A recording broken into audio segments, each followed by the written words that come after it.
എങ്ങനെയുണ്ട് ഇവിടെ? ഹൗസുള്ള രക്ഷയില്ല ടിക്കറ്റ് കിട്ടാൻ.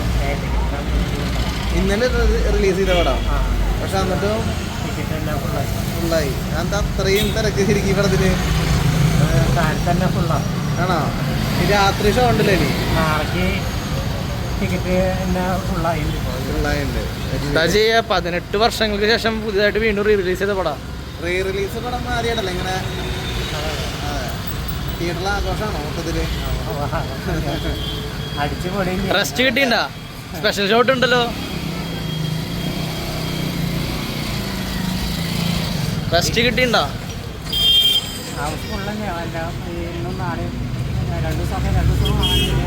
ഈ തിരക്കൊക്കെ എങ്ങനെ നിയന്ത്രിക്കാൻ പറ്റണം? ഇത്രയും തിരക്ക് ഒരാളെ കൊണ്ടാണോ അതോ വേറെ ആൾക്കാരുണ്ടോ? ആൾക്കാരുണ്ട്, പറ്റില്ല അല്ലേ? പക്ഷെ ഇങ്ങനത്തെ തിരക്ക് പ്രതീക്ഷ ഉണ്ടായിരുന്നു പടത്തിന്?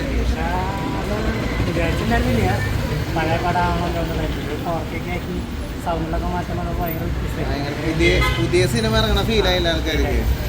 അപ്പൊ ഇനിയപ്പോ പുതിയ സിനിമേനേക്കാളും കളക്ഷൻ അടിക്കുന്നുണ്ടല്ലോ ഈ പടം.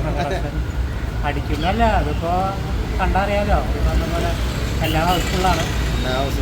അപ്പൊ സ്പെഷ്യൽ ഷോ വരെയുണ്ട്. ഒരു റീ റിലീസ് പടത്തിന് സ്പെഷ്യൽ ഷോ എന്ന് പറയണത് ഭയങ്കര സംഭവമല്ലായിരിക്കും. അത് ലാലേട്ടൻ്റെ പടം. ലാലേട്ടൻ്റെ അല്ലേ ഇതൊരു വലിയൊരു സംഭവം, ആൾക്കാർ കയറാനുള്ളൊരു സാധനം. ക്രൗഡ് പുള്ളറാണ് മലയാള ഇൻഡസ്ട്രിയുടെ. അപ്പൊ അങ്ങനെ, അപ്പൊ തകർക്കട്ടെ. ശരി, ഓക്കെ.